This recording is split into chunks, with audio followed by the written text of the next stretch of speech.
여러분 안녕하십니까? 뉴스가 있는 저녁을 시작합니다. 코로나19 위중증 환자 수가 500명에 가까워지고 있습니다. 아직 단계적인 일상 회복을 멈출 정도는 아니지만 의료진과 방역요원들의 피로도가 크게 증가해서 국민 모두의 협조가 필요합니다. 뉴스가 있는 저녁, 오늘은 도이치모터스 주가 조작 수사와 고발 사주 수사 상황, 그리고 여야 대선 후보들의 움직임을 중심으로 전해드립니다. 먼저 안기령 앵커가 오늘 준비한 주요 내용을 소개합니다. 전해주시죠. 예, 오늘의 주요 소식 정리해드립니다. 국회 예결위 의원들과 도시락을 먹으며 전 국민 지원금 문제를 논의했습니다. 한편 선대위는 이 후보의 부인 김혜경 씨의 낙상 사고 관련 가짜뉴스 제보가 470여 건이라고 밝혔습니다. 국민의힘 윤석열 대선 후보가 김종인 전 비대위원장이 총괄하는 선대위 구성을 위해 속도를 내고 있습니다. 사무총장은 후보 비서실장인 권성동 의원, 선대위 총괄본부장은 권영세 의원으로 가닥이 잡힌 것으로 전해졌습니다. 도이치모터스 주가 조작을 주도한 혐의를 받는 권오수 회장의 구속 여부가 이르면 오늘 밤 결정됩니다. 주가 조작 의혹에 연루된 윤석열 후보의 부인 김건희 씨를 뉴스가 있는 저녁이 찾아가 봤습니다. 고발사주 의혹과 관련해 손준성 검사 측이 문제의 고발장에 포함된 법원 판례를 검색한 것으로 확인됐습니다. 손 검사 측은 관련성을 부인한 것으로 전해졌습니다. 첫 소식입니다. 도이치모터스 주가 조작 사건의 주요 인물이 잠적했다가 최근에 붙잡혔고 권오수 회장은 구속의 갈림길에 섰습니다. 권 회장이 구속되면 이 사건에 함께 연루된 윤석열 후보 부인 김건희 씨가 조만간 조사받을 수도 있습니다. 김경수 기자가 보도합니다. 주가 조작 혐의를 받는 권오수 도이치모터스 회장이 구속영장 심사를 받으러 법원에 나왔습니다. 쏟아지는 취재진 질문에는 묵묵부답이었습니다. 주가 조작 지시한 적 없다는 입장 맞으세요? 혹시 김건희 씨하고는 좀 알고 지내시는 사이입니까? 검찰은 권 회장이 지난 2009년 말부터 3년 동안 도이치모터스 주가 조작을 주도한 것으로 보고 있습니다. 호재성 내부 정보를 유출하거나 직접 허수 매수 주문을 넣는가 하면 이른바 선수로 불리는 외부 주식 전문가까지 동원해 시세 조종에 나섰다는 겁니다. 주가 조작 선수 3명은 이미 구속 기소돼 이번 주 첫 재판을 앞두고 있습니다. 검찰이 권 회장 신병까지 확보하게 되면 수사는 윤석열 국민의힘 대선 후보 배우자인 김건희 씨로 향할 것으로 보입니다. 김 씨는 도이치모터스 주가 조작 과정에 쓰인 자금을 댔다는 전주 의혹으로 지난해 검찰에 고발된 상태입니다. 최근엔 김 씨로부터 돈을 받아 주가 조작을 실행한 인물로 지목된 이모 씨가 잠적 한 달여 만에 붙잡힌 것으로 확인됐습니다. 재청구된 구속영장 심사를 앞두고 행방이 묘연했던 이 씨는 김건희 씨 의혹을 밝히기 위한 핵심 인물로 꼽힙니다. 앞서 윤 후보 측은 김건희 씨가 이 씨를 소개받아 투자한 건 맞지만 손해를 보고 거래를 끊었다면서 주가 조작 가담 의혹을 부인했고 김 씨의 주식 계좌 내역 일부를 공개하기도 했습니다. 검찰은 김 씨를 불러 조사하기 전에 먼저 이 씨와 권오수 회장을 상대로 김건희 씨가 주가 조작을 알고 있었는지 등을 추궁할 것으로 보입니다. 서울구치소에서 대기 중인 권오수 회장의 영장 발부 여부는 밤늦게 결정될 전망입니다. YTN 김경수입니다. 윤석열 검찰의 고발사주 의혹 핵심 인물인 손준성 검사 측이 문제의 고발장에 포함된 법원 판례를 검색한 기록이 확보됐습니다. 손 검사가 부인하는 가운데 개입 정황이 추가되며 공수처가 구속영장을 다시 청구할지 조만간 결론 내릴 것으로 보입니다. 손효정 기자입니다. 손준성 검사가 김웅 국민의힘 의원에게 보내 고발을 사주한 것으로 의심받는 고발장 2건 가운데 한 건인 최강욱 열린민주당 대표에 대한 고발장입니다. 최 대표를 공직선거법상 허위사실 공표죄로 고발하며 그 근거로 법원 판례 하나를 적시했는데 다음 장엔 해당 대법원 판례에 의하더라도 피고발인의 범죄 성립은 틀림없다며 최 대표 혐의를 강조합니다. 이 판례는 미래통합당이 지난해 8월 최 대표를 실제 고발하면서 참고한 초안에서도 똑같이 등장합니다. 그런데 고위공직자 범죄수사처가 손준성 검사가 대검 수사정보정책관실에서 근무할 당시 부하 직원이 해당 판례를 검색한 기록을 확보한 것으로 확인됐습니다. 이미 알려진 텔레그램 속 손준성 보냄이나 고발장에 첨부된 실명 판결문 검색 기록 말고도 대검 수사정보정책관실의 관여 정황이 추가로 드러난 겁니다. 최근 송 검사에 대한 2차 소환 조사에서도 판례 검색 경위 등을 추궁하며 고발장 작성과 관련 자료 검색 등을 지시한 사실이 있는지 집중적으로 조사한 것으로 알려졌습니다. 그러나 손 검사 측은 당시 총선을 앞두고 나경원, 이수진 의원 등 비슷한 공직선거법 위반 고발 사건이 연이어 접수되는 상황이라 해당 판례를 검색했을 것이라고 주장하며 관련성을 부인한 것으로 전해졌습니다. 그러나 공수처는 당시 윗선의 지시를 받아 수사정보정책관실이 사실상 총동원됐다고 보고 있습니다. 최근 대검찰청에 대한 대대적인 추가 압수수색에 나선 배경으로도 읽힙니다. 특히 이번 압수수색 영장에는 고발 사주뿐 아니라 손 검사와 윤석열 국민의힘 대선 후보가 추가 입건된 판사 사찰 문건 관련 내용도 적시된 것으로 전해졌습니다. 공수처의 압박 수위가 높아지자 윤 후보 측은 정치적으로 편향된 수사라는 주장을 담은 의견서를 공수처에 발송했습니다. 손 검사 변호인도 따로 입장문을 내고 대검에 대한 추가 압수수색 상황을 뒤늦게 통지받았다며 절차적 결함을 문제 삼고 나서기도 했습니다. 공수처는 대검찰청에서 확보한 압수물 분석을 마치는 대로 손 검사의 재소환이나 구속영장 재청구 여부를 조만간 결론 낼 것으로 보입니다. YTN 손유정입니다. 제가 직접 가서 직접 만나서 직접 타보겠습니다. 가! 보! 리!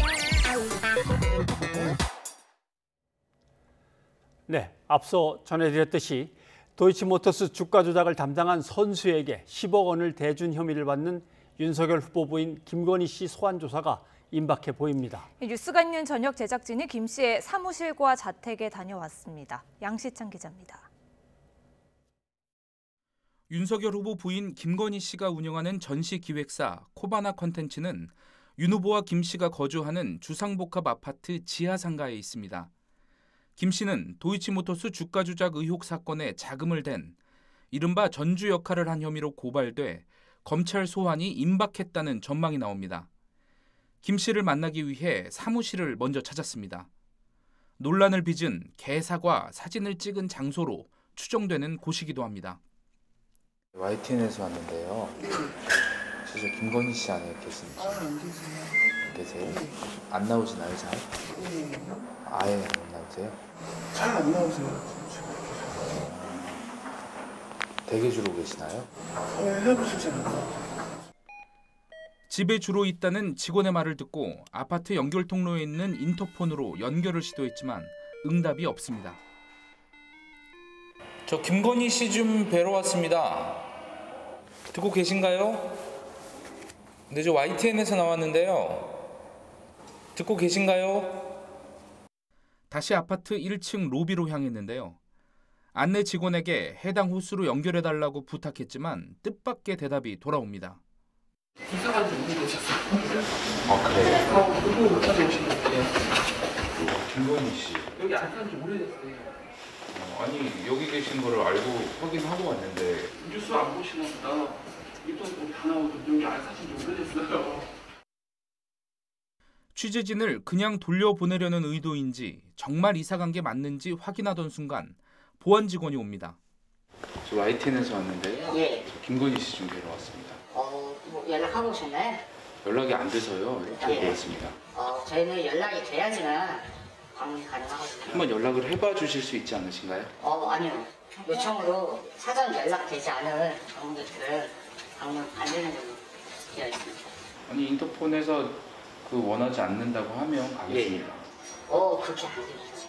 만약에 이거는 저희는 지시받고 하는 거기 때문에 예. 윤 후보나 김 씨가 초대하지 않는 이상 사실상 만남 자체가 불가능한 상황. 그렇다면 윤 후보 지지자들이 집 앞에서 윤 후보 손바닥에 왕자를 써줬다는 해명은 가능한 걸까? 뭐 지지자들도 막 오신다고 제가 들었는데 그분들도 다 오셨다가 다 똑같이 나가시죠. 뭐 이렇게 만나지는 못하시나요? 그거는 뭐 개인적으로 연락하셔가지고 그쪽에서 누가 뭐 자기 손님 오실 거다. 그래야 그러면 만나시는 거지.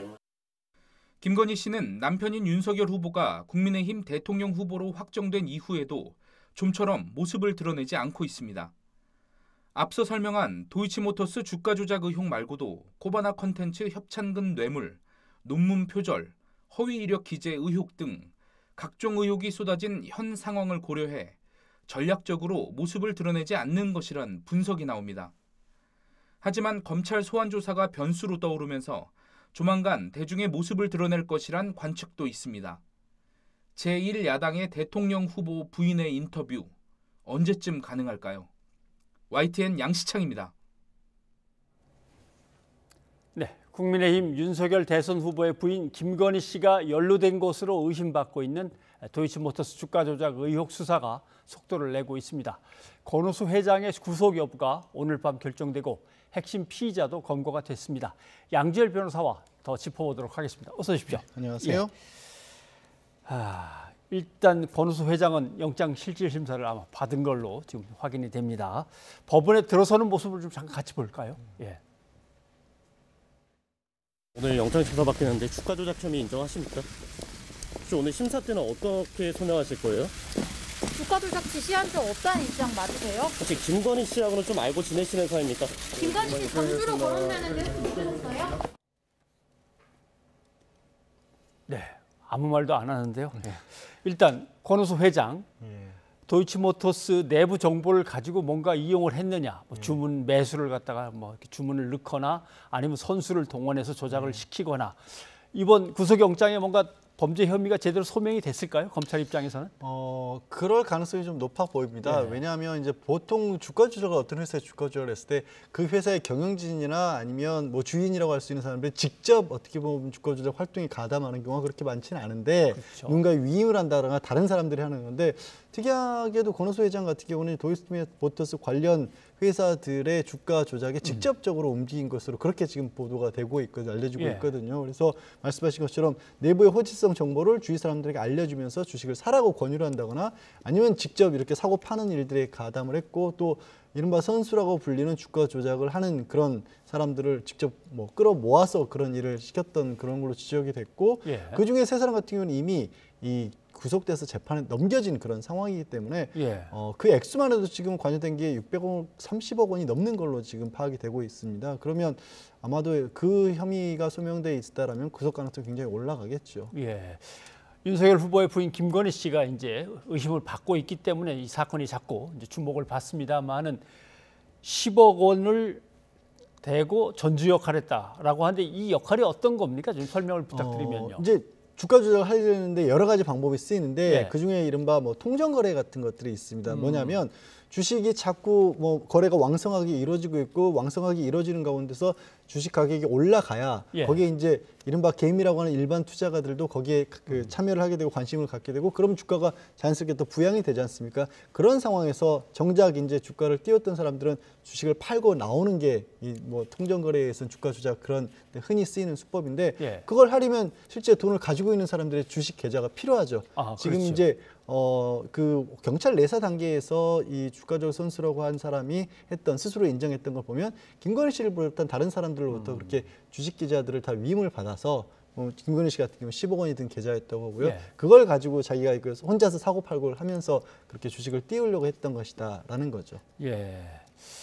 그러면 이 씨가 이제 선수라고 알려졌는데 이게 핵심 인물일 거다라고 이제 의심을 받았습니다. 근데 잠적했다가 계속 피해 다니다가 드디어 이제 검거됐다고 하는데 그럼 이제 이 씨의 혐의는 이제 구체적으로 어떤 거고 뭘 밝혀내야 됩니까? 지금 이 씨 같은 경우가 말씀하신 방법을 중간에서 실행했던 사람인 것이고요. 그러면 지금 알려지기로는 이 사람이 그 주가 조작을 하게 된 게 권오수 회장이 뭐 이렇게 고용을 했다고 해야 될까요? 하여튼 이렇게 그 가담을 시켰다는 거 아니겠습니까? 그러면 이 씨 같은 경우에는 사실 주가 조작을 했다는 혐의 부분은 상당히 명백해 보이는데 그리고 본인도 스스로 이제 이미 2013년에 경찰 내사 단계에서 사실상 자백을 다 했습니다. 근데 그게 과연 김건희 씨가 지금 뭐 윤석열 후보 측에서 얘기하는 것처럼 단순하게 투자하는 형태 정도였느냐 아니면 주가 조작을 한다는 걸 사실을 알고 있었느냐. 그러니까 권오수 회장은 이 씨에게 어떤 얘기를 해가면서 김건희 씨를 연결을 시켜줬으며 이 씨는 또 김건희 씨를 어떻게 알고 그 주가 조작에 뭐 어떻게 보면 그 계좌를 전달받아 사용했는지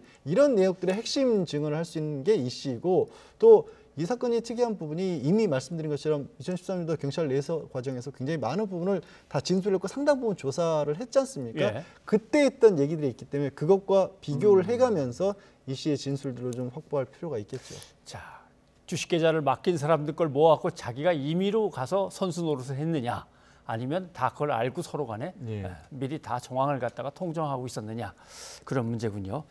이제 물론 이제 이 의혹이 계속 제기가 됐기 때문에 윤석열 후보가 여기에 대해서 해명을 했습니다. 정말 뭐 잘 아는 사람이라고 해서 그냥 맡겼고 투자했다가 손실만 입고 끝났는데 뭘 그러냐라고 하는 해명이었는데 한번 들어보시죠. 지금 부인의 도이치모터스 주가 조작 사건, 이정필이가 도망갔죠. 이 도망간 이정필이라는 사람이 검찰에서 자백을 다 했다고 합니다. 이거 천만 그리고 그래서 벌써 저희 집사람 소환했겠죠. 2010년에 제가 결혼하기 전에 이 양반이 골드만삭스 출신이라고 해서 이 양반한테 좀 위탁 관리를 좀 맡기면은 좀 괜찮을 것이다. 한 4달 정도 맡겼는데 손실이 났고요. 그 도이치모터스만 한 것이 아니고 한 10여 가지의 주식을 전부 했는데 손실을 봐서 저희 집사람은 거기서 안 되겠다 해서 돈을 빼고 그 사람하고는 절연을 했습니다. 계좌를 가지고 이것저것 투자를 했었는데 다 잘 안 돼가지고 그냥 빼고 끝난 것이다라고 하는 것이고, 또 하나는 검찰이 2013년이니까 내사를 할 때 문제가 있어서 불러갖고 다 조사를 했겠지 왜 안 했겠느냐. 이제 이 얘기입니다. 그러니까 당시에 경찰의 내사 보고서에 따르면 저런 식의 거래가 아니었고 계좌를 맡긴 게 아니라 정확히 몇 날 몇 시에 어느 장소에서 구체적으로 몇 명을 만나서 주식계좌를 위임을 받았다. 그리고 권오수 회장으로부터 소개를 받았다라는 얘기를 했고, 또 지금 김건희 씨 같은 경우에는 저 문제가 된 주가 조작 사건의 주식 말고도 지금 도이치모터스 관련 주식을 장외에서 굉장히 헐값에 사들였다는 그런 의혹도, 특혜를 받은 거 아니냐라는 의혹도 있고, 또 이 문제가 되기는 도이치모터스 쪽이 커바나 컨텐츠도 협찬을 했던 기업으로 상당 기간 어떻게든 좀 인연이 이어져 왔거든요. 그러면 지금 얘기한 것처럼 단순하게 4개월 동안에 이 씨라고 하는 사람과는 거기서 끝난 거냐, 아니면 이 씨가 권오수 회장과 연결돼 있기 때문에 그 부분까지도 어떻게 보면 제가 말씀드린 여러 가지가 같이 묶여 있는 것이냐, 이런 부분들은 이제 풀 수 있는 게 결국 이 씨가 가장 결정적인 키가 아니겠습니까? 그리고 이 사건이 다시 불거지게 된 계기 자체가 왜 경찰에서 그렇게까지 자세하게 내사를 했고 지금 핵심 인물이 스스로 죄를 지었다고 얘기를 했는데 왜 이게 사건화되지 않고 중단됐느냐라는 데서부터 시작을 한 거거든요. 그래서 그게 정말로 문제가 있었는데도 불구하고 당시 수사가 안 된 건지, 지금 윤 후보가 조금 전에 뭐 보여준 모습처럼 정말로 그때 당시에 아무 어떻게 보면 법적인 어떤 불법이 없었기 때문에 그때 경찰 내사가 중단된 것인지가 이번 수사에서 밝혀지겠죠.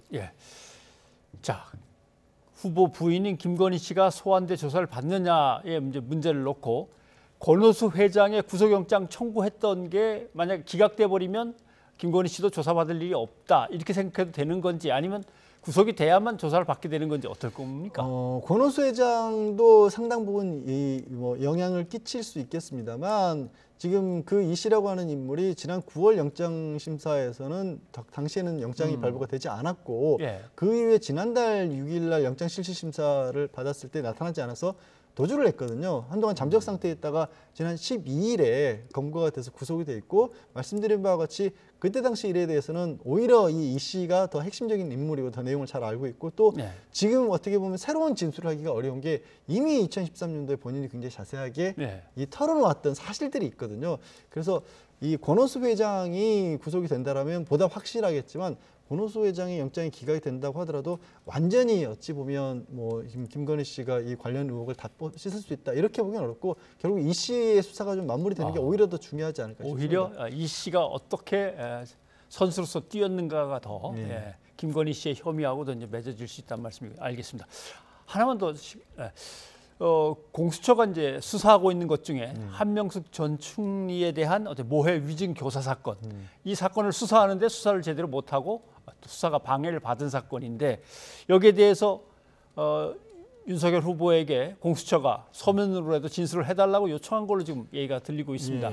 이렇게 되면 그 내용에 따라서 직접 와서 얘기하십시오 할 수도 있는 겁니까? 그럴 가능성도 배제를 못한 것 같습니다. 왜냐하면 이제 공수처에서 이제 공식적으로 입건한 게 4가지 혐의인데 직접적으로 어쨌든 윤석열 후보에게 접촉 자체를 한 게 이번이 처음이거든요. 그렇다고 해서 뭐 이거를 그냥 정리하는 차원에서 그냥 서면으로 보냈다라고 보기에는, 어제 이제 공수처에서 대검에 대한 압수수색을 했습니다. 그런데 그 압수수색 영장에 이 입건된 4개의 혐의 사실이 모두 다 기재가 돼 있다고 합니다. 그러니까 강제 수사에 나선 상황에서 공수처에 공수처에서 직접적으로 서면이지만 질의서를 보냈다는 걸 봐서 그냥 여기서 마지막 어떤 정리 차원에서 보낸 것으로 그렇게 보이지는 않습니다. 그러면 이제 직접 수사가 시작됐다. 뭐 이제 소환을 할지는 이제 워낙에 이제 현재 대선 국면이기 때문에 그렇죠. 그 부분은 사실 어떻게 봐야 될지 모르겠습니다만 어쨌든 수사 자체는 계속해서 진행이 되고 있는 것으로 보입니다. 네, 알겠습니다. 오늘 여기까지 듣도록 하겠습니다. 양 변호사님 고맙습니다. 네, 고맙습니다.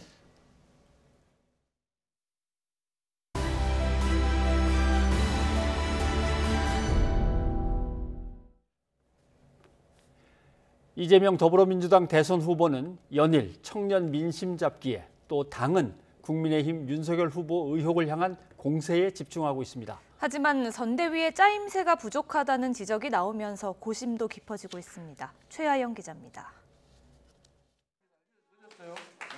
가상자산, 청년주택, 주식, 게임에 이어 이번에는 기후입니다.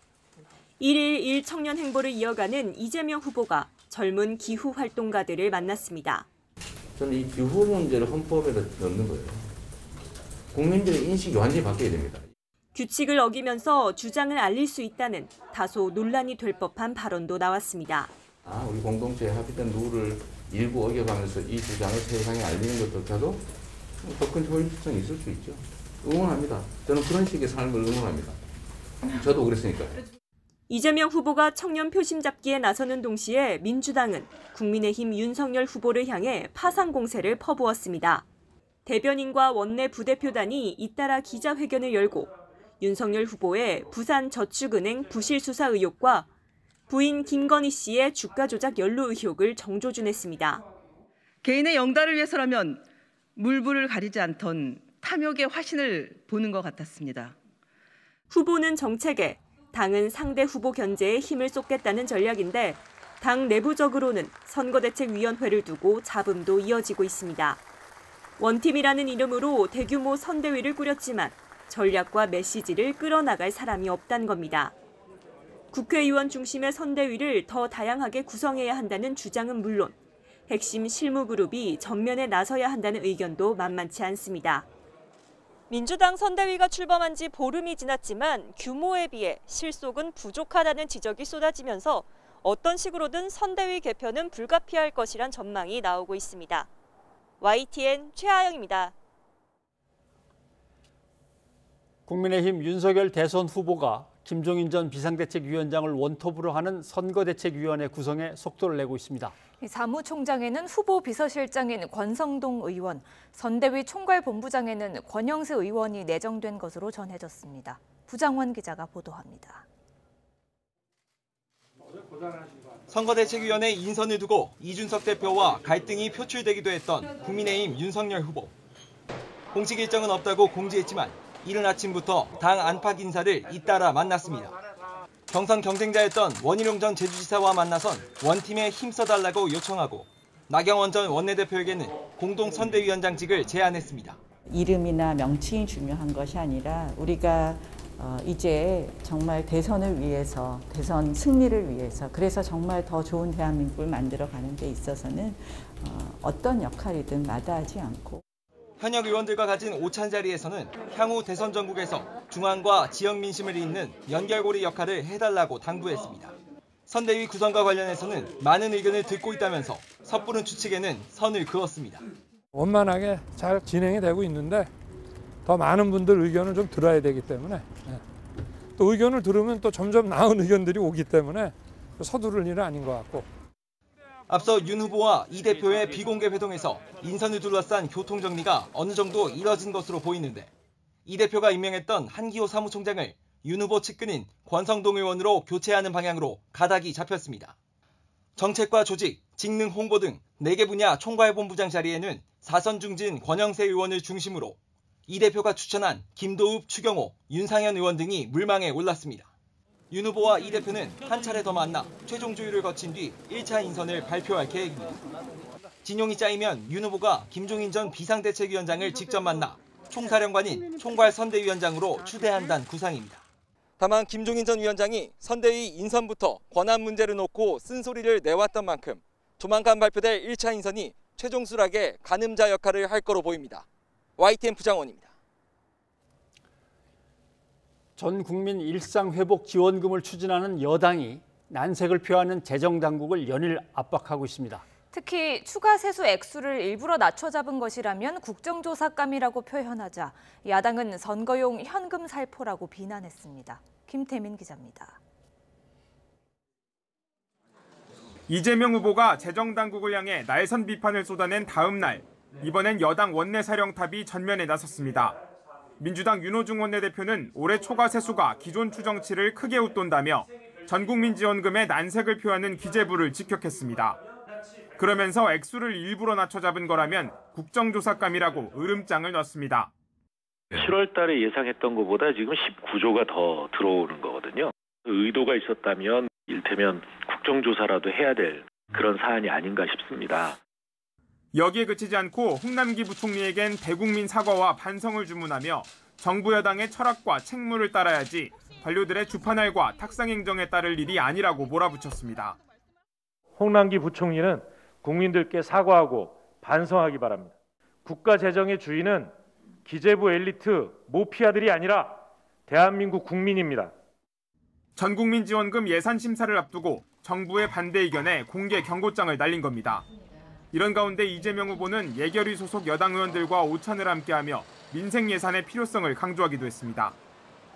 하지만 야당은 대선을 앞두고 민주당이 현금을 살포하려 한다며 반대 입장을 분명히 했습니다.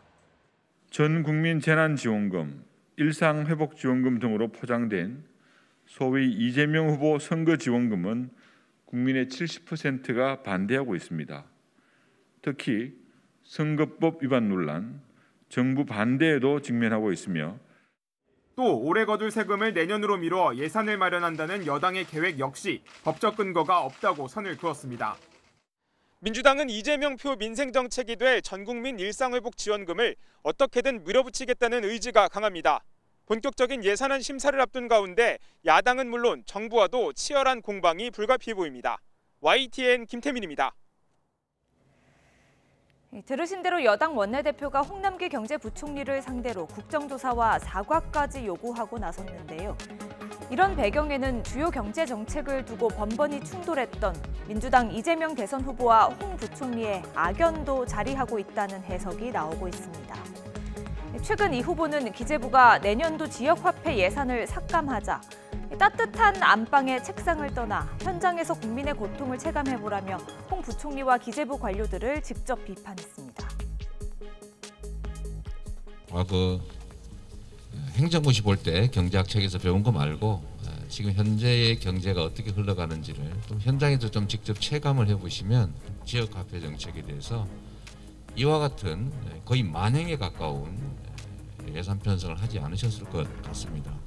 따뜻한 안방이 아니라 찬바람 부는 바깥에 이 엄혹한 우리 서민들의 삶에 대해서도 직접 체감을 좀 해보시라 다시 한번 권하고 싶습니다. 이 후보가 앞서 코로나19 지원금을 내년 1월 모든 국민에게 지급하기 위해 세금 납부를 내년으로 미뤄 재원을 마련하자고 제안하자 홍 부총리가 막아서기도 했습니다. 요건에 맞는 것들은 납부 유예를 해줄 수 있고요. 그 요건에 맞지 않는 거는 정부 행정부가 자의적으로 이렇게 납부 유예를 해주는 거는 국세징수법에 저촉이 돼서 그런 측면에서는 어렵고요. 지난해에는 전 국민 지원금 지급은 철없는 소리라는 야당 의원의 발언에 홍 부총리가 사실상 맞장구를 치기도 했습니다.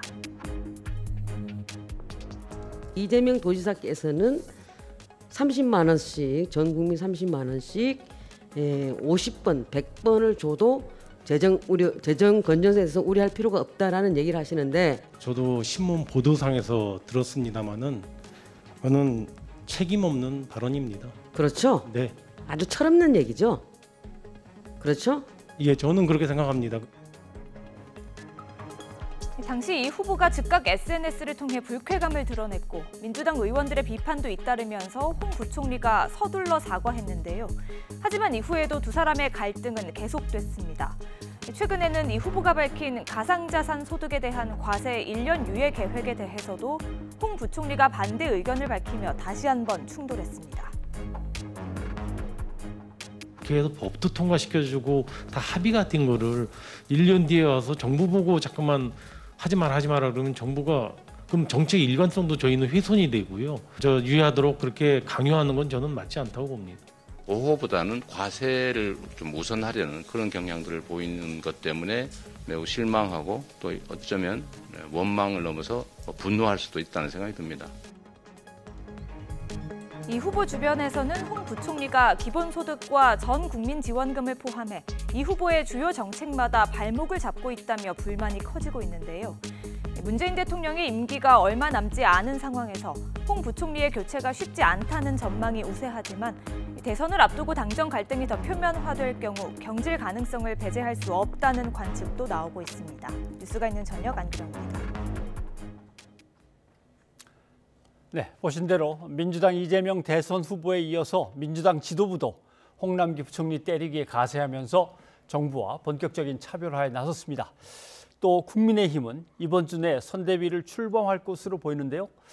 인선 과정의 잡음을 잘 봉합하고 무사히 돛을 올릴 수 있을지 주목됩니다. 김성환 시사평론가와 더 정리를 해보겠습니다. 어서 오십시오. 네, 안녕하세요. 예. 안기령 앵커의 리포트에서 좀 쭉 살펴봤습니다만은 이재명 후보, 홍 부총리 그전부터 이렇게 잘 맞아간 건 아니군요. 예. 그러나 곳간을 지키는 입장에서는 받을 거는 빨빨 다 받고 내줄 때는 상당히 아껴가면서 내주는 게 할 일이긴 한데 어떻습니까? 이렇게 당까지 나서서 비판 수위를 높이는 거는 빨리 이제 이 정부와의 어떤 거리를 두고 후보 중심의 새로운 전략들을 빨리 구현해내겠다 이런 뜻인가요? 의도적 차별화라고 보기보다는요. 전략적 차별화 이런 차원이 아니라 결과적 차별화에 가까운 것 같아요. 제가 볼 때는. 왜냐하면 그동안에 재난지원금 지급할 때마다 홍남기 부총리하고 계속 부딪혔던 모습이 있었잖아요.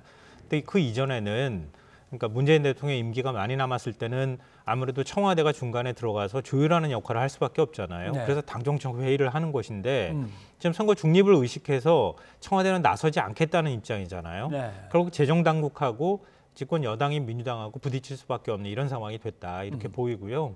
그러니까 이게 꼭 차별화를 의도해서 차별화를 했다고 보기는 좀 어려울 것 같다. 예. 근데 어쩌면 불가피한 차별화일 수도 있어요. 제가 볼 때는. 왜냐하면 이재명 후보가 일종의 국정 운영 철학으로서 기본소득을 계속 얘기해왔고 그다음에 재난지원금을 얘기하고 있는 상황이잖아요. 그것도 전 국민 지원을 얘기를 하고 있었어요.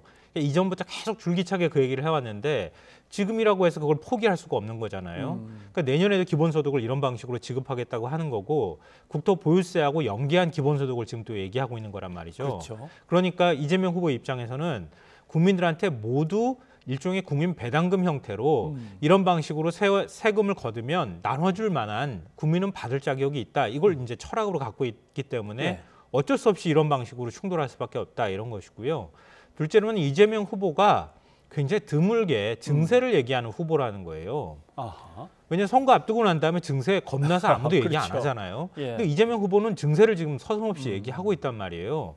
그러니까 오히려 윤석열 후보는 지금 감세를 얘기하고 있는 상황인데도 불구하고 이것도 역시 철학에 가까운 거예요.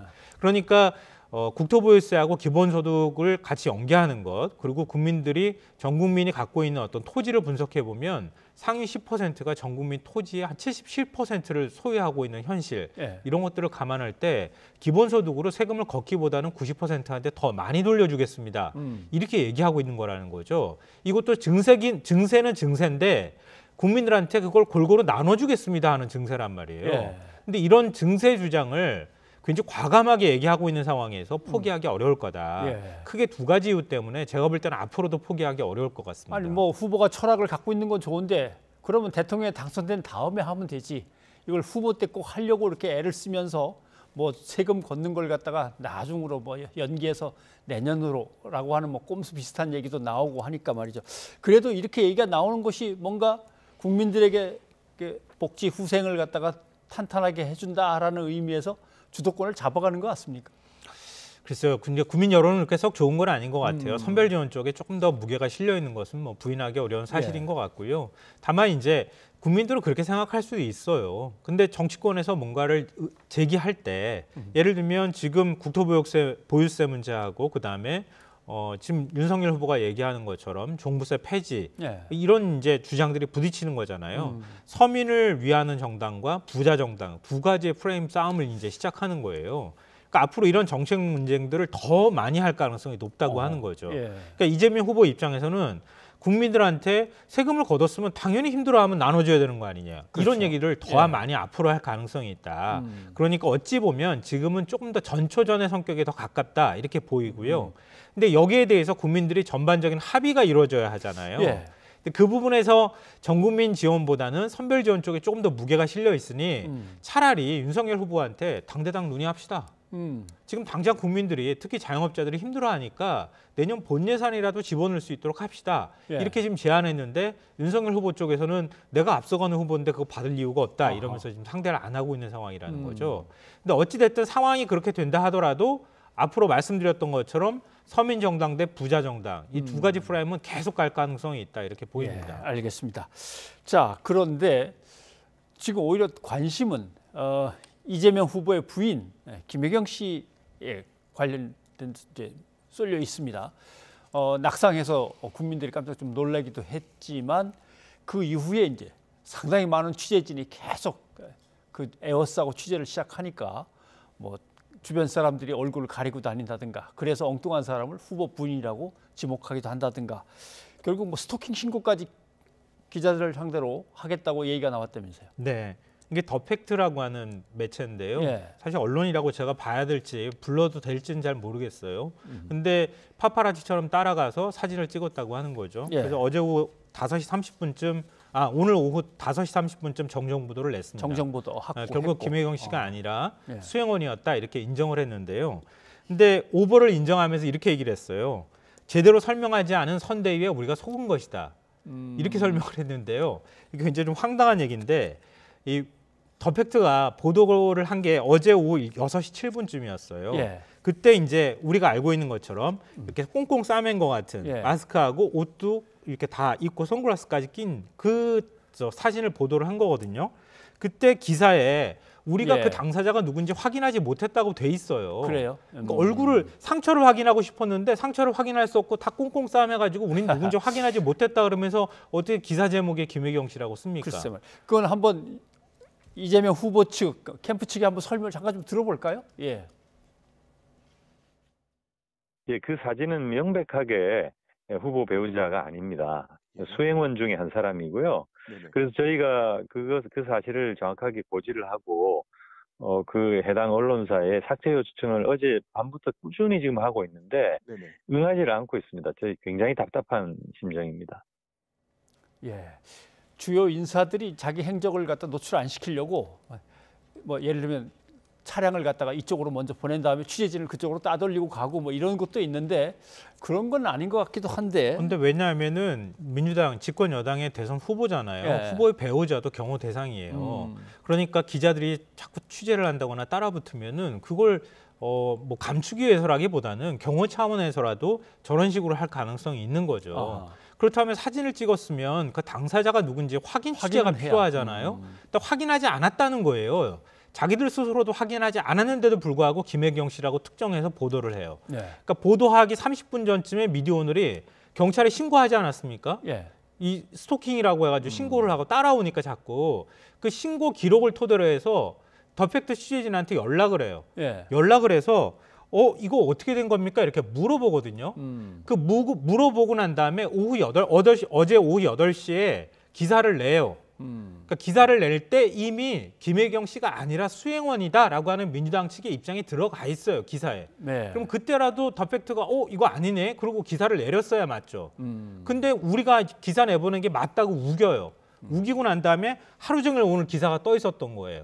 그리고 4시 30분쯤에 이거 우리가 잘못한 것 같다 이렇게 인정을 했던 거거든요. 뭐 그 기간 동안에 언론사 입장에서는 좀 짭짤하게 나름대로 성과를 올린 셈이네요. 그러니까 그렇게 던져놓고 난 다음에 아무도 책임지지 못하는 기사 썼다고 하는 거고요. 그러니까 오히려 어떻게 했냐면은 정정보도를 오늘 이제 5시 30분에 올렸다고 하잖아요. 거기에 민주당이 사진 속에 김혜경 씨를 특정해주지 않은데 유감을 표한다 이렇게 돼 있어요.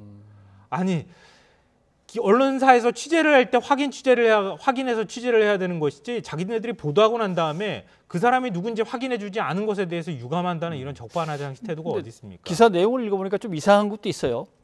김 여사가 흰색 카니발을 타고 여의도 당사에 들러서 수행원을 내려주고 다시 분당 자택으로 돌아왔다. 근데 후보 부인이 수행원을 분당에서 여의도까지 태워다 줘두고 다시 집으로 돌아가.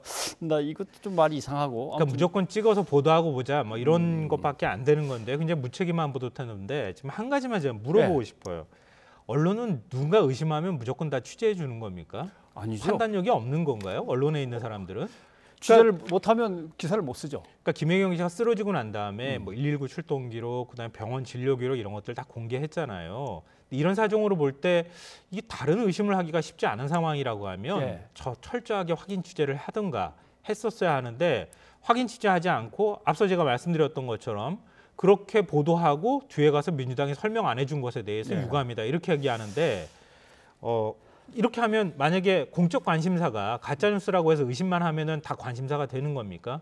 오히려 저렇게 보도함으로 인해서 더 무분별한 근거 없는 억측이 더 소문이 유포될 수 있다는 사실을 이런 거에 대해서 생각을 해야 되지 않을까 싶습니다. 한국기자협회 윤리 강령이나 인권보도 준칙에 보면은 어떠한 경우에도 취재원을 또 보호하고 개인의 명예를 해치거나 사실무근한 정보로 사생활을 갖다 해쳐서는 안 된다라고 돼 있는데 다들 모든 언론들이 요새 좀 과열 취재가 있습니다만은 신경을 써야겠습니다. 아니, 언론이라고 보기 어렵다니까요. 제가 말씀드렸잖아요. 자, 국민의힘 얘기로 가봐야겠습니다. 내일 1차 인선 결과가 나와서 선거대책위원회가 꾸려질 거다라고 보도는 계속 나오는데 윤 후보 측에서는 이걸 딱 다 확정됐다라고 얘기를 안 하는 그런 상황이에요. 그러니까 안 하거나 못 하거나 뭐 여러 가지가 이유가 있는 거죠. 그러니까 확실하게 확답을 받지 못했기 때문에 이렇게 계속 뭔가 서로 간의 얘기가 이루어지고 있다. 이렇게 보는 게 합리적 추정 아니겠습니까? 합리적 의심일 거라고 보이고요.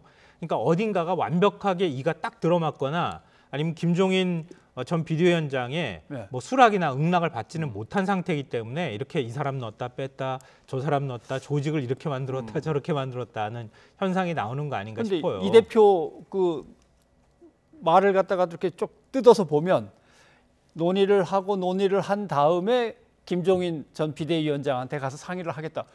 근데 김종인 비대위원장은 당에 들어오지도 않아 있는 밖에 있는 사람인데 당의 의견들을 다 모아서 정리가 되면 가지고 가서 마지막으로 논의하고 그럼 김종인 비대위원장은 오긴 온다는 얘기인 거죠. 그 얘기죠. 그렇게 보는 게 맞을 것 같아요. 일단 오겠다고 얘기는 한 것 같고요. 일단 오는데 김 전 위원장의 심기를 건드리지 않을 정도의 수준에서 그렇게 하는 수준에서 윤석열 후보 측의 입장을 최대한 반영하면서도 이준석 대표 입장까지 고려해야 되니까 굉장히 복잡해진 거죠. 근데 결국은 뭐 어떤 방식으로든 며칠 내 정리는 될 것 같아요. 분위기로 보니까. 근데 큰 흐름을 보면 두 가지인 것 같아요. 인사권과 재정권을 갖다 쥐고 흔들 수 있는 사무총장 자리에 누구. 그다음에 이제 김종인 전 비대위원장이 이렇게 지목하는 거 달라붙어 가지고 말이야 그 쓸데없이 뭔가 이렇게 얻을 거 얻으려고 하는 무리들 그런 사람들에 대한 문제 이런 것 같은데 일단 사무총장은 그럼 윤석열 후보의 절친이자 같은 검사 출신인 권성동 의원으로 뭐 이건 봐야 되나요? 비서실장 임명했는데 그 비서실장 빼서 지금 사무총장으로 임명하는 수순으로 가는 것 같아요. 최소한 그 정도에서 서로 간의 양해가 이루어지는 정도가 아닐까 싶고요. 뭐 지금 후보 측 입장에서는 당무 우선권을 갖고 있기 때문에 나 중심으로 선대위를 꾸려야 된다고 하는 입장은 확고한 것 같고요. 더군다나 내년 지방선거까지 예정돼 있기 때문에 자금을 누가 쥐고 있느냐가 매우 중요하거든요.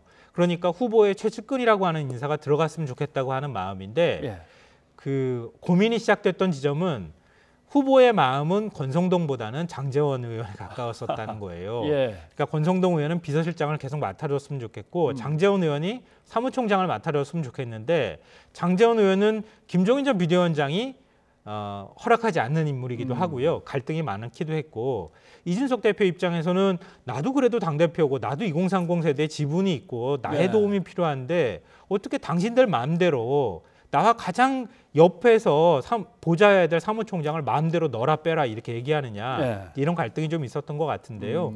권성동 의원이 들어오는 것으로 어느 정도는 정리가 돼가는 분위기인 것 같고, 그리고 지금 원래 임태희 전 대통령 비서실장을 총괄선대본부장으로 임명했으면 좋겠다. 그러니까 김종인 원톱 체제의 총괄선대본부장 이렇게 들어가서 전체적으로 김종인 한 명이 움직이는 이런 체제를 원했던 것 같은데 그거는 아직 뭐 확실하지는 않지만 권영세 의원이 맡을 것이다 이런 얘기까지 나오고 있는 아무튼 상황입니다. 김종인 전 비대위원장도 그렇고 이준석 대표도 그렇고 옛날 이명박 대통령 주변에 있던 사람들 또는 뭐 늘 여의도 주변에서 국회의원 나왔다가 떨어지면은 또 그냥 거기서 어슬렁거리면서 어디라든 붙어야 되는 사람들, 이런 무리들에 대한 부정적인 감정들은 분명히 있는 것 같아요. 아마 거기서부터 뭐 어떤 이견들, 삐걱거림이 시작되는 거 아닌가 하는 생각이 들고요. 하이나나 파리 때 뭐 이런 얘기가 왜 나왔겠어요? 그런 것 때문에 그렇게까지 표현할 건 아닌 것 같은데 아닐까 싶은데요. 그래도 열심히 옆에서 도와주는 사람들 좀 서운하겠습니다.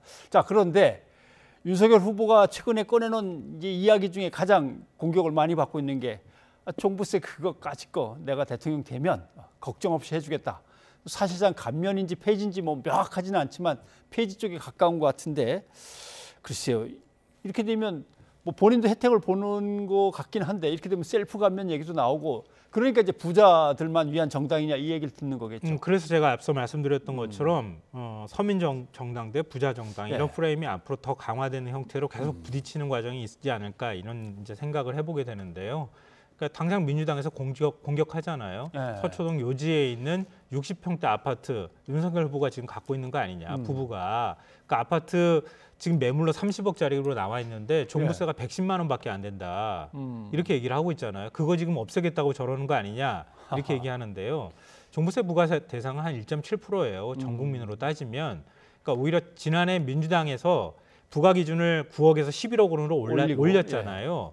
근데 그걸 따지면은 52만 명에서 오히려 부과 대상이 28만 명으로 많이 줄어든 상황이에요. 더군다나 뭐 마포에 있는 한 30평 정도 되는 아파트를 기준으로 해서 얘기하면은 종부세가 30만 원이 채 안 돼요. 거기에서 한 20만 원 정도 더 늘어난 거예요. 아파트 가격이 엄청나게 많이 올랐다고 얘기하잖아요. 근데 오른 것만큼 보유세가 그만큼 비례해서 는 것도 아니란 말이에요. 20, 30만 원을 부담하기 어렵다고 얘기하는 게 말이 되냐 이런 반론도 좀 있고요. 장기 보유 공제가 또 있어요. 예, 그렇죠. 그러니까 은퇴자에 대한 장기 보유 공제가 한 80%가 있거든요. 그러니까 80%를 제하고 나면 한 뭐 20억짜리 아파트를 갖고 있다 하더라도 실제로 종부세 부담, 기존의 재산세 부담 말고 종부세 부담이 몇십만 원 정도 불과한데 그걸 가지고 막 너무 이거 종부세 폭탄이다 이렇게까지 얘기할 만한 성격은 아닌 것 같은데, 어찌 됐든 이게 굉장히 불편한 논쟁이었으면 틀림이 없으니까. 그렇죠. 뭐 국민의힘에서는 없애는 쪽으로 가는 것 김종인 같습니다. 비대위원장이 걱정하는 부분이 그건 것 같아요. 이렇게 해서 정말 부자 정당과 서민 정당의 싸움으로 프레임이 확실하게 굳어지면 많이 불리해진다. 과거에 겪어본 바에 의하면이라고 이제 자꾸 걱정을 하는 것 같은데, 이건 뭐 비대위원장께서 빨리 이제 선거대책위원장으로 들어와 보셔야 알겠네요. 어떻게 될지. 예, 여기까지 듣겠습니다. 고맙습니다.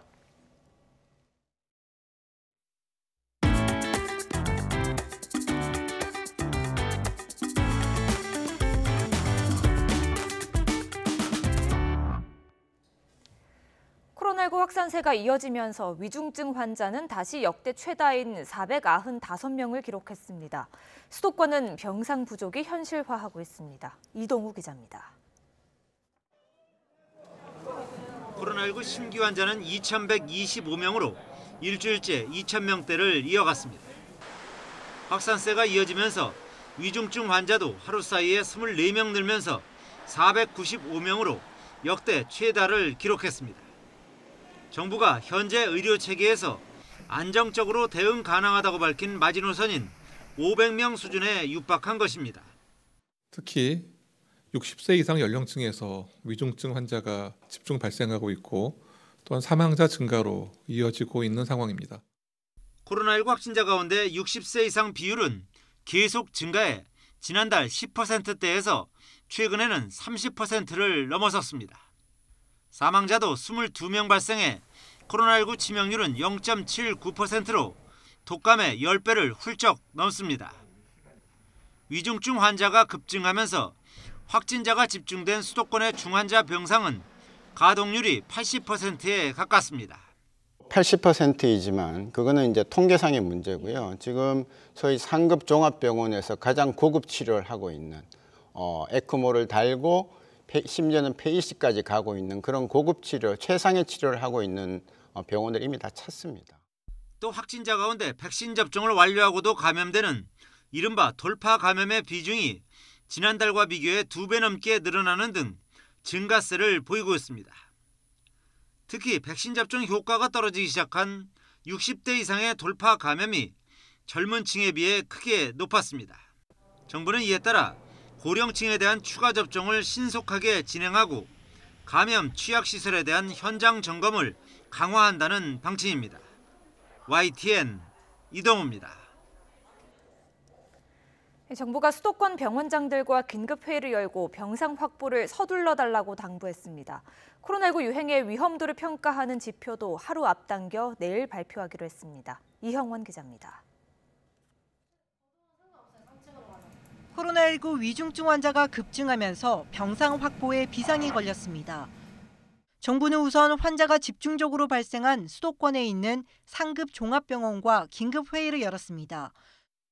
상급 종합병원 22곳 병원장에게 병상 확보를 서둘러 줄 것을 당부했습니다.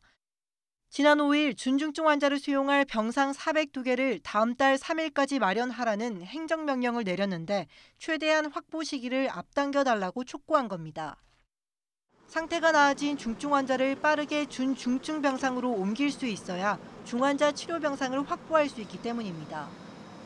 정부는 이 같은 병상 운영 효율화로 의료 대응 여력을 확보할 수 있다며 지금 당장 일상 회복을 멈추는 비상계획은 검토하지 않는다고 밝혔습니다. 비상계획 발동보다 고령층, 취약시설의 감염 차단이 더 중요하다며 하루 5,000명에서 7,000명 신규 환자가 나오는 위기 상황은 아니라고 평가했습니다. 하지만 일선 병원들은 인력 부족에 의료진 피로도도 이미 상당하다며 병상 확보만으로는 한계가 있다고 토로했습니다. 이젠 정말 공간도 공간인데 인력이 없어서 17개를 만들려면은 기존에 있는 중환자실 2개를 닫아야 되는데 환자들은 어디로 가냐는 얘기죠. 확산세가 좀처럼 꺾이지 않는 상황에 정부는 유행 위험도를 평가할 지표 발표를 하루 앞당겼습니다. 중환자 병상 가동률 외에 확진 규모, 양성률, 치명률 등 다양한 지표를 마련해 비상계획 발동을 결정할 명확한 기준을 제시하겠다는 겁니다. 또 추가 접종 간격을 기존 6개월에서 5개월 이하로 단축하는 등 돌파 감염을 최소화할 대책도 함께 공개할 방침입니다. YTN 이영훈입니다. 수능 시험을 앞두고 교육당국의 방역 긴장감도 높아지고 있습니다.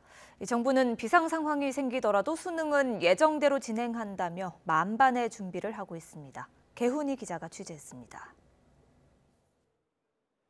수능 시험일, 수험생들은 체온 측정을 한 뒤 손소독을 마쳐야 고사장에 들어갈 수 있습니다.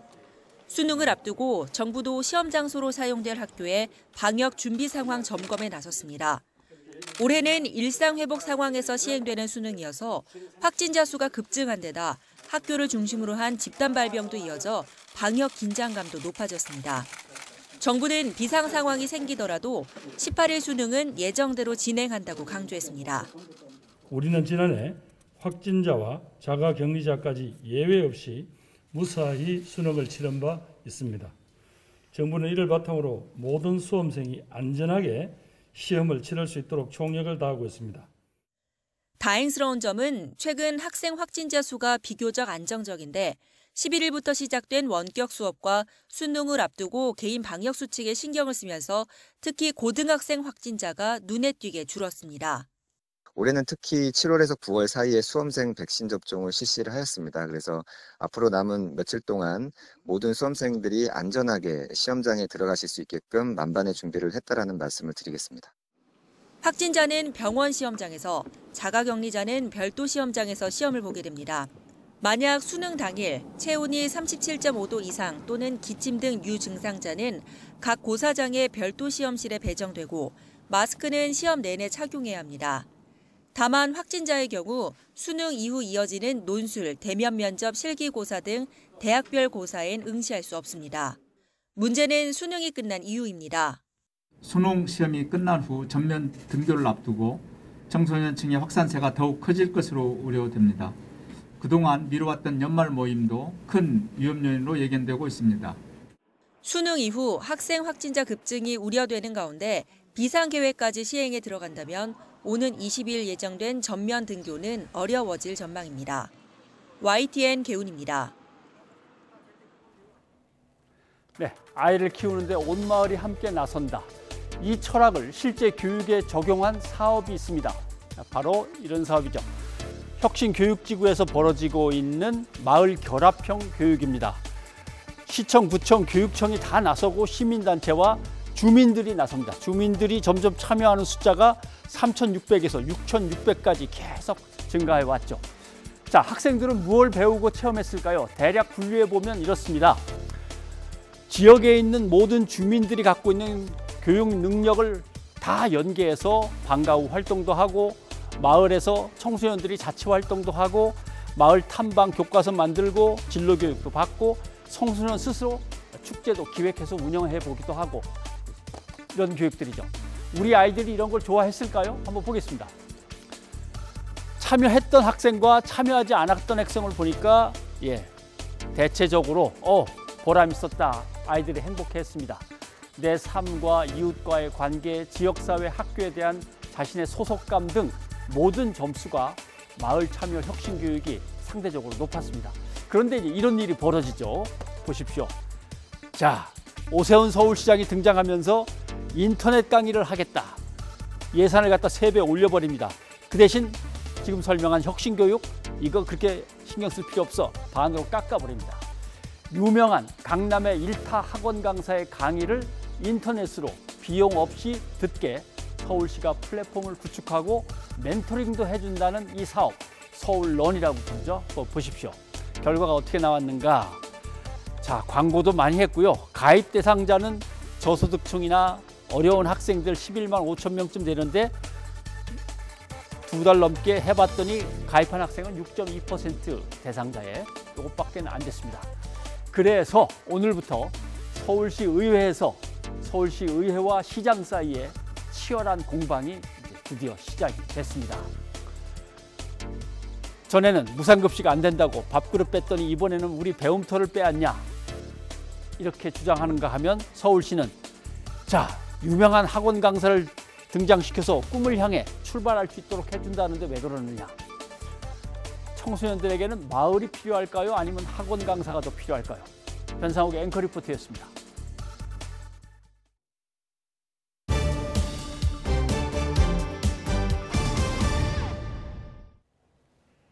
KT가 지난달 통신망 장애로 피해를 본 소상공인들에게 7,000원 정도 요금을 감면해주겠다고 했죠. 이 소상공인들은 당시 매출이 절반 넘게 줄어들었다며 정부가 직접 나서 보상액을 산정하라고 촉구했습니다. 홍민기 기자입니다. 서울 청진동의 한 음식점. 낮 11시가 넘으면서 직장인 손님들이 가게를 가득 채웁니다. 하지만 지난달 25일 점심엔 갑자기 KT 통신망이 끊기면서 영업을 크게 망쳤습니다. 일주일 전 1시간에 110만 원을 기록했던 매출은 당시 78만 원까지 떨어졌습니다.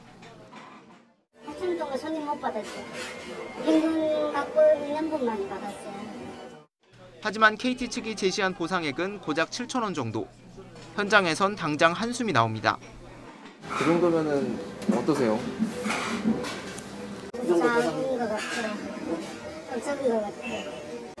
앞서 KT는 서비스 장애를 겪은 이용자들에게 다음 달 요금을 감면해주는 방식으로 보상하겠다고 밝혔습니다.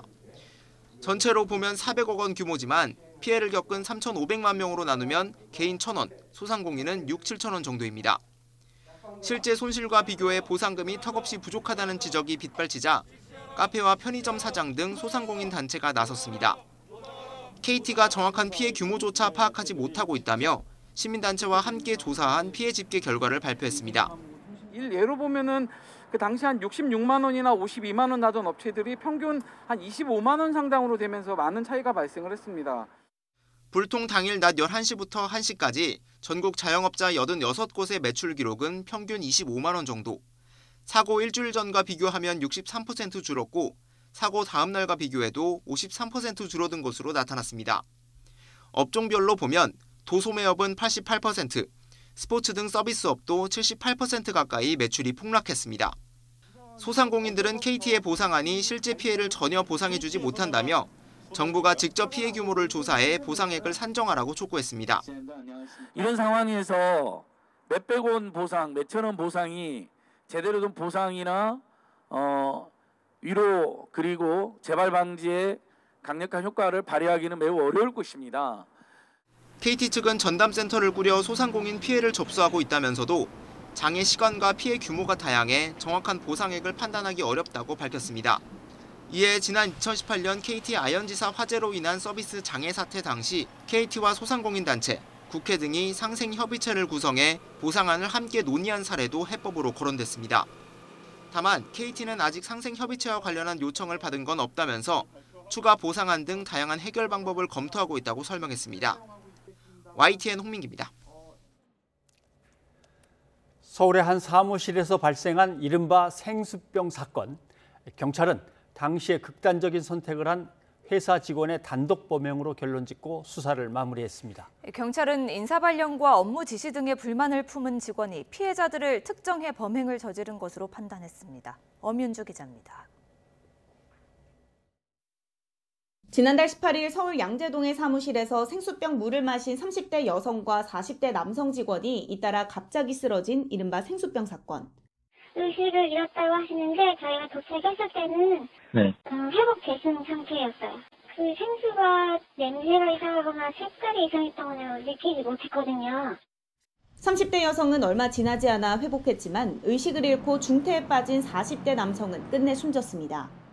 경찰은 사건 이틀날 무단 결근한 뒤 자택에서 숨진 채 발견된 또 다른 직원 강모 씨를 유력한 용의자로 보고 수사를 이어왔습니다.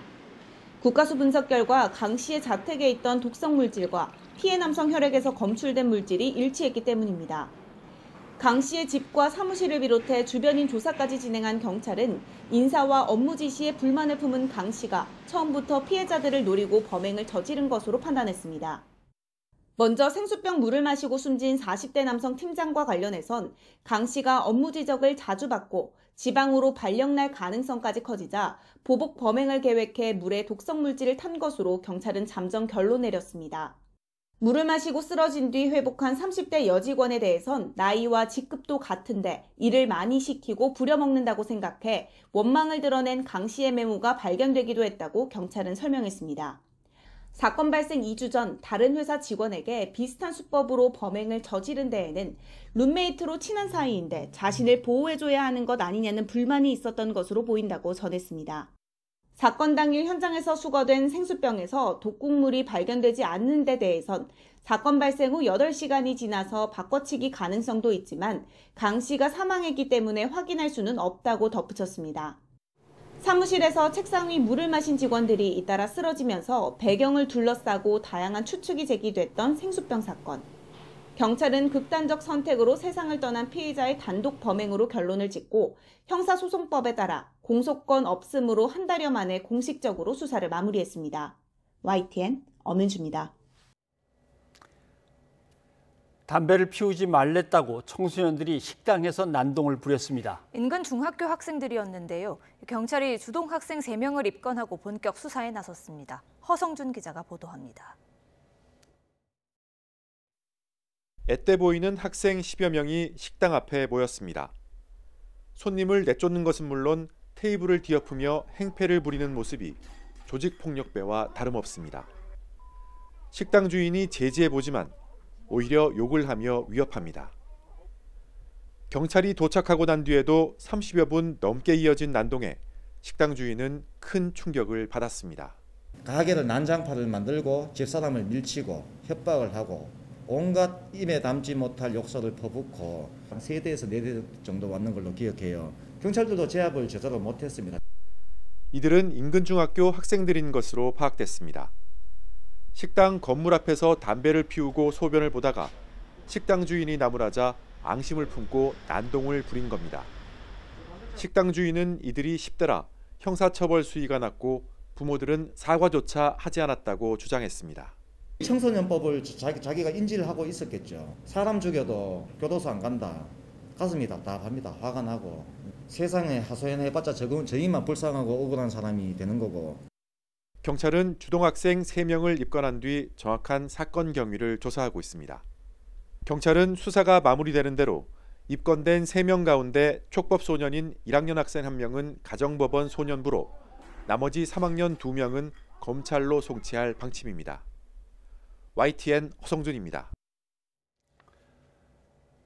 조 바이든 미국 대통령과 시진핑 중국 국가주석이 화상으로 첫 정상회담을 가졌습니다. 3시간이 넘는 긴 회담이었지만 뚜렷한 성과보다 충돌을 방지하는 차원에서 그쳤습니다. 호준석 기자입니다. 양대 강국의 경쟁이 충돌로 이어지지 않도록 노력해야 한다. 두 정상이 이번 회담에서 뜻을 같이 한 부분입니다. It seems to me we need to establish some common sense guardrails to be clear and honest where we disagree. 这是造福两国人民的需要，也是国际社会的期待。 최대 쟁점인 타이완 문제에서 바이든 대통령은 하나의 중국 원칙을 인정하고 타이완의 독립을 지지하지 않는다고 말했습니다. 그러나 타이완 해협의 현상을 변경하거나 평화를 훼손하는 일방적 행동은 강력히 반대한다고 말해 중국의 타이완 공격은 두고 보지 않겠다는 뜻도 분명히 했습니다. 시진핑 주석은 타이완에 대해 평화 통일을 추구하겠지만 타이완 독립 세력이 이른바 레드라인을 넘으면 단호한 조치를 취할 것이라고 말했습니다. 무력 통일도 불사할 수 있다는 뜻을 밝힌 것입니다. 바이든 대통령은 중국이 껄끄러워하는 신장과 티베트, 홍콩에서의 중국의 관행과 인권 문제에 대해서도 우려를 제기했습니다. 경제 문제도 획기적 성과는 없었습니다. 중국은 미국 경제계 요청대로 격리 기간을 단축하는 기업인 신속 입국 제도를 개선하기로 했지만 중국이 원하는 고율의 관세 인하 문제는 발표에 들어있지 않았습니다. 북한 핵 문제에 대해서는 아프가니스탄, 이란 핵 문제와 함께 두 정상이 의견을 교환했다는 정도로만 발표됐습니다. YTN 호준석입니다. 한 달 이상 잠행을 이어온 북한 김정은 국무위원장이 공식 활동을 재개했습니다. 삼지연의 건설 현장을 찾았는데요. 집권 10주년이자 연말을 앞두고 내부 성과 다지기에 주력하는 것으로 보입니다. 한연희 기자입니다. 김정은 국무위원장이 삼지연의 건설 현장을 찾았습니다. 지난달 12일 국방발전 전람회 보도 이후 35일 만에 공식 석상에 모습을 드러낸 겁니다. 삼지연은 김 위원장 일가의 백두 혈통을 상징하는 백두산이 있어 북한에서는 혁명 성지로 불리는 곳. 지난 2018년부터 김 위원장의 지시에 따라 대규모 재개발이 진행되고 있습니다. 3단계로 나누어 전 당적, 전 국가적인 사업으로 힘있게 추진되어 온 삼지연시 건설 사업이 올해로 결속되게 됩니다. 김 위원장이 삼지연을 방문한 건 국가경제발전 5개년 계획의 첫 해이자 집권 10주년이 노래 지방 발전 성과의 하나로 내세우기 위한 것이란 분석입니다.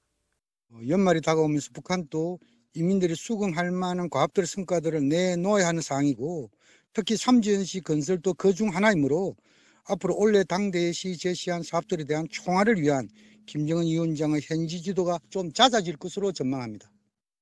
경제 성과와 체제 결속 다지기에 집중하는 북한은 이례적인 큰 행사도 예고했습니다. 사상, 기술, 문화혁명을 뜻하는 3대 혁명 선구자 대회를 6년 만에 열기로 한 겁니다. 보통 10년 주기로 열리던 행사를 앞당겨 진행하는 것 역시 성과 동료의 의미가 담긴 것으로 보입니다. 다양한 행사를 열면서 과업 수행을 위한 그 의지도 좀 결집을 하고 분위기도 확산하기 위한 노력을 계속해 오고 있는데요. 이 3대 혁명 선구자 대회도 그러한 노력의 일환으로 조금 당겨서 열리는 것으로 일단 김 위원장이 연말까지는 한미 등의 주변 정세를 관망하며 이렇게 내부 성과 다지기와 체제 결속 등 내치에 집중할 것이란 관측입니다. YTN 한현입니다. 시청취자 여러분의 의견 소개해드립니다. 네, 도이치모터스 주가 조작 의혹에 대해서 수사 소식 계속 전해드리고 있습니다. 6635님, 검찰은 지금까지 뭐하다가 이제 와서 수사에 속도를 내는 거죠? 혹시 공소시효 만료를 기다리는 겁니까? 라고 하셨습니다. 예, 그리고 예산, 특히 초과 세수와 관련해서 당정 충돌이 이어지고 있는데요. 6365님, 초과 세수는 코로나19로 힘들고 고통을 분담한 국민에게 되돌려줘야 한다고 생각합니다. 하셨습니다. 네, 그리고 여당이 추진하고 있는 전국민 재난지원금 공약 관련해서 0815님, 재난지원금이 부자에게는 과자값도 안 되지만 가난한 자에게는 생명 같은 가치가 있는 돈입니다 하셨습니다. 예, 그리고 민주당 이재명 대선 후보의 부인 김혜경 씨와 관련된 가짜뉴스에 대해서 6192님, 검증 안 된 가짜뉴스를 보면서 언론중재법의 필요성을 느꼈습니다. 하루속히 제정해서 엄벌해야 합니다 하셨습니다. 여기까지 여러분의 의견 소개해드렸고요. 오늘 뉴스가 있는 저녁은 여기까지입니다. 저희는 내일 다시 찾아뵙겠습니다. 여러분 고맙습니다.